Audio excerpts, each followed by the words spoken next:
डोंबिवलीत एका मराठी तरुणीला मुजोर परप्रांतीयानं दिवसाढवळ्या बेदम मारहाण केली। संबंधित तरुणी एका खासगी दवाखान्यात कर्मचारी। रुग्णांची गर्दी असल्यामुळे तरुणीनं त्या मुलाला आत जाण्यापासून रोखलं। त्याचा राग अनावर झाल्यामुळे अमानुष मारहाण करण्यात आली। गोकुळ झा असं आरोपीचं नाव असून त्याच्या विरोधात गुन्हा दाखल झालाय। मात्र तो फरार झाल्यामुळे पोलीस आणि मनसैनिक देखील आरोपीचा शोध घेत आहेत। बेफिकीर तो ऍडमिट हो आता तोपर्यंत ह्याला आम्ही शोधतो। पोलिसांच्या हाताला लागला तर ठीक आहे, आमच्या हाताला लागला तर तुझा बदला आम्ही घेणार। ज्या पद्धतीने तू मला सरांनी तिथलं सांगितलं की मॅडम पेशंट थांबवा म्हणून।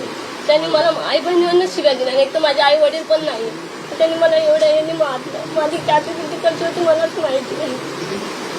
ठीक आहे, रडू नको, रडू नको, रडू नको। करत आहे तिला, कारण तुला चक्कर पण येते। तू बिलकुल रडू नको, गळा दुखतो, त्याला शोधतो मी, कसं शोधायचं गळा तिचा बघा ना।